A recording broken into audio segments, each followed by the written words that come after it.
Diperlihatkan Iceman seorang mantan juara petinju kelas berat, yang merupakan tokoh di film sebelumnya, sedang sibuk dengan kegiatan barunya yaitu syuting minuman temulawak yang berasal dari Indonesia. Adegan memperlihatkan seorang mafia yang bernama Gaga, di mana dia menghasilkan uang dengan bisnis pertarungan napi di penjara. Sementara itu dari berbagai penjara ada salah satu jagoan yang tak terkalahkan. Jagoan itu bernama Yuri Boyka.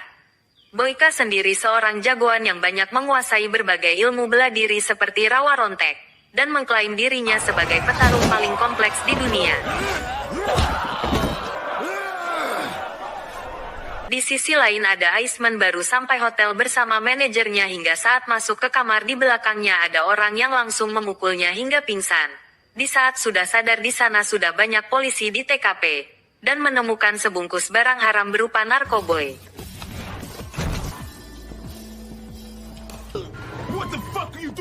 Di sini bisa disimpulkan bahwa si Iceman ini dijebak oleh seseorang agar masuk ke penjara. Sudah pasti si Iceman ini akan ditahan satu sel dengan sang juara.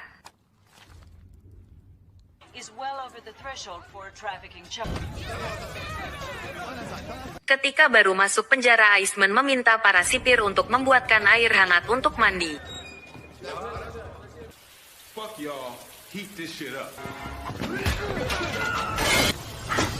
Baru masuk penjara, Iceman sudah disambut riuhnya para napi di penjara, hingga ia sangat sakau emosi sekali.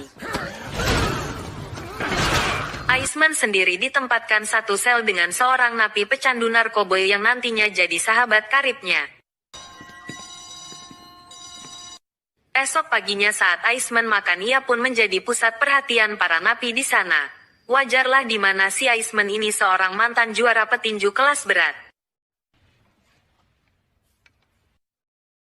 Saat LG menikmati hidangan makanan datanglah Boyka bersama para komplotannya, di mana salah satu anak buahnya menyuruhnya berdiri untuk memberi penghormatan pada sang juara Boyka. Hingga membuat si Iceman ini kehilangan selera makannya dan memberinya satu tampolan sebagai hadiahnya.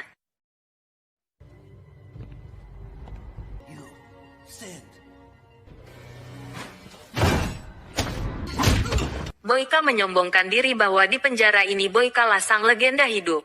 Dengan gelas minumnya Iceman meludahi dan menaburkannya ke muka Boyka hingga terjadilah baku hantam kecil. Boyka sendiri merupakan petarung kesayangan dari sang ketua mafia yaitu Gaga yang sudah saya sebutkan tadi namanya. Di situ terlihat para sipir meminta Boyka agar sabar yang nantinya akan mendapatkan kesempatan untuk menghajarnya di dalam ring. Sementara itu sang manajer mengatakan bahwa persidangan akan ditunda selama 1 bulan setelah pemilu.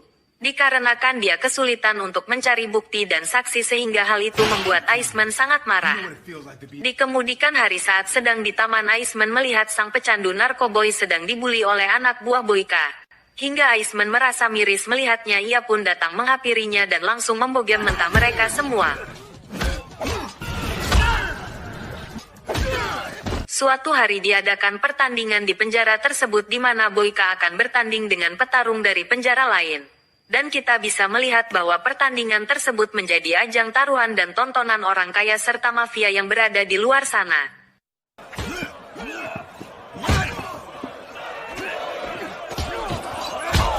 Iceman pun yang melihat pertandingan itu biasa saja, tidak ada yang istimewa dari pertandingan tersebut.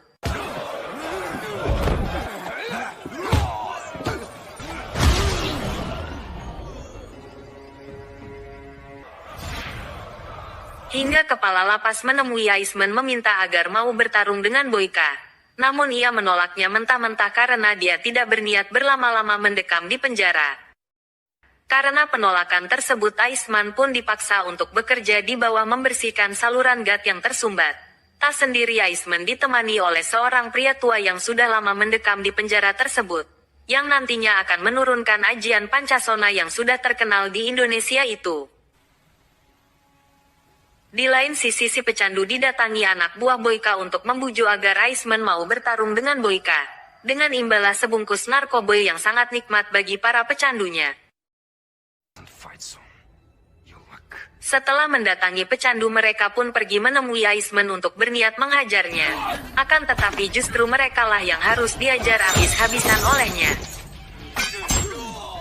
Atas tindakan tersebut Iceman pun mendapat hukuman dengan dijebloskan ke ruang comberan, di mana di situ terdapat banyak sekali tikus, sampah, kotoran dan lain-lain yang menjadikan Iceman demam tinggi. Beruntung pria tua itu memberi roti, kue dan obat-obatan herbal lainnya seperti temulawak. Setelah beberapa lamanya berada di bawah sana, Iceman pun dikeluarkan karena ada seseorang yang ingin menemuinya. Dan orang tersebut adalah sang mafia Gaga dan manajernya yang membuatnya dijebloskan ke penjara. Yang membuat Iceman sangat terkejut, tidak habis pikir orang dekat yang selama ini menjadi kepercayaannya berada di balik rencana semua ini. Dan yang mengejutkan di mana dia bekerja sama dengan Gaga agar Iceman masuk ke penjara dan bertarung dengan Boyka. Tentu saja tujuannya uang. Uang, faktor ekonomi. Tanpa uang semua orang bakal sengsara. Setelah ditawari kebebasan saat menang, Iceman pun menerima kesepakatan itu. Tak menunggu waktu lama mereka pun berlatih dengan cara dan metode masing-masing. Di mana Boyka berlatih menggunakan seluruh anggota tubuhnya yang seperti kita tahu ia sudah mempelajari semua jenis bela diri, ilmu kadikdayaan seperti rawa rontek. Iceman sendiri melatih kuatnya pukulan tangan berulang kali karena memang besiknya petinju dan memukul dengan kedua tangannya. Sementara itu si pecandu sedang menikmati subukus narkobonya dan datanglah anak buah Boyka yang meminta untuk melakukan sesuatu agar Iceman kalah dalam pertandingannya. Dan sesuatu itu apa? Kita lihat nanti. Saat pertandingan mau dimulai, semua orang pun bertaruh dan sudah berada di tempat posisinya masing-masing. Saat pertengahan ronde pertama, Boyka dihajar habis-habisan hingga membuatnya terjatuh. Namun karena Boyka adalah seorang petarung sejati sekaligus menguasai ilmu rawa rontek, dia pun bangkit dan segera membalikkan keadaan. Di mana dia menggunakan kaki untuk menyerang Iceman, yang mana hal itu adalah hal baru bagi Iceman.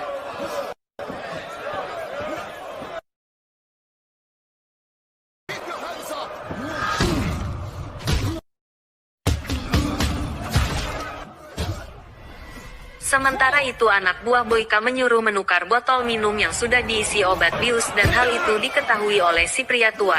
Hingga waktu istirahat tiba, si pecandu ragu memberikan minuman tersebut. Akan tetapi anak buah Boyka mengancam tidak akan memberi jatah narkoboy lagi, ia pun dengan terpaksa melakukannya. Tak butuh waktu lama obat bius itu pun langsung bereaksi yang membuat kepala Iceman teler ngantuk pengen bubuk siang. Melihat hal itu Boyka nampak heran karena dia memang tidak mengetahui apa-apa tentang rencana anak buahnya tersebut. Tak mau ambil pusing, Boyka langsung menyerang Iceman hingga dia kalah dalam pertandingan tersebut. Saat sadar Iceman langsung menemui pecandu yang ternyata sudah tewas gantung diri serta meninggalkan sepucuk surat cinta permintaan maaf atas apa yang telah dilakukannya.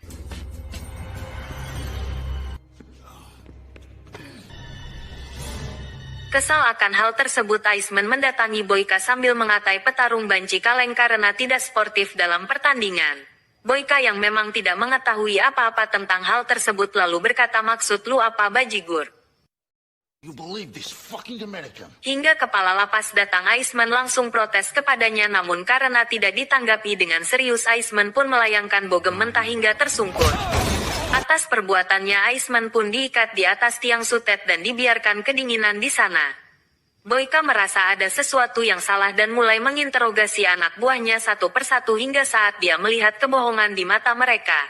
Boyka langsung membunuh kedua anak buahnya tersebut.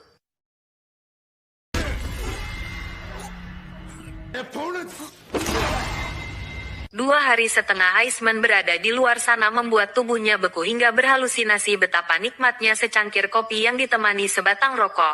Tak lama datang beberapa napi lain yang memberikannya pakaian dan sarung tangan agar Iceman tidak masuk angin.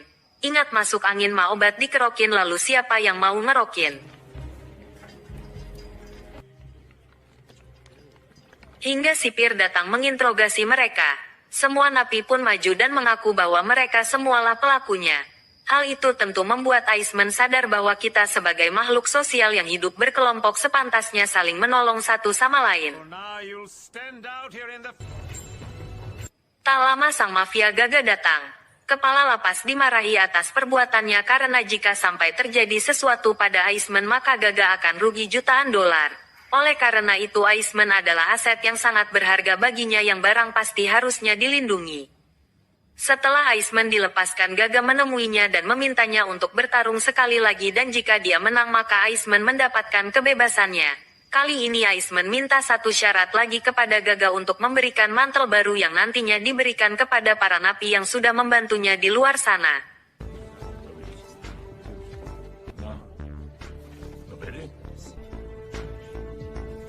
Tak ingin membuang waktu, Boyka dan Iceman pun kembali berlatih untuk pertandingan kedua mereka.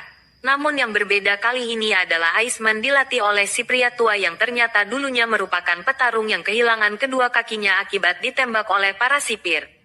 Namun dengan pengalaman yang dimilikinya, si pria tua pun mengajari Iceman insting pancasona bertarung gaya bebas untuk mengunci kaki hingga membuat lawan patah kakinya.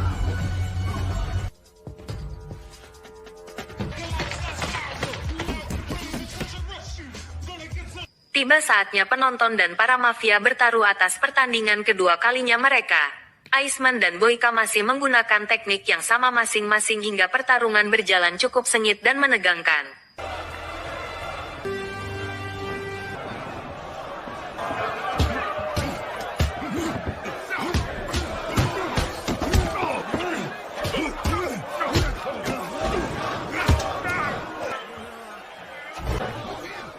Di ronde selanjutnya pertarungan semakin seru di mana mereka saling mengunci kaki satu sama lain.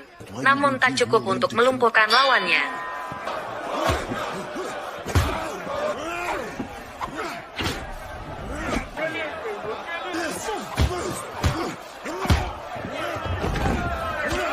Hingga tibalah ronde ketiga di mana Iceman teringat penderitaannya di dalam penjara saat dia disiksa dan direndahkan harkat dan martabatnya yang membuatnya semangat untuk segera keluar dari sana untuk menemui para ladies semok bahenol penggemarnya. Dengan ilmu pancasonanya telah diajari Pak Tua, Iceman pun merubah teknik bertarungnya hingga mampu membuat Boyka kewalahan. Sampai di suatu momen di mana Iceman mengunci kakinya dan mematahkan kaki Boyka, di mana Boyka lumpuh menangis kesakitan yang membuat Iceman jadi juaranya.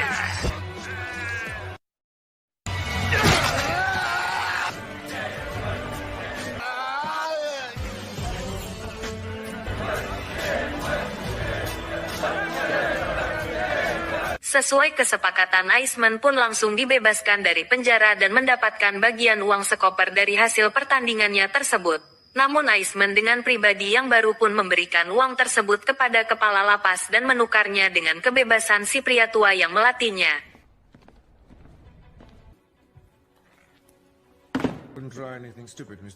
Di mana si pria tua ini sudah terlalu lama berada di sana dan sudah lama sekali tidak berjumpa dengan putrinya.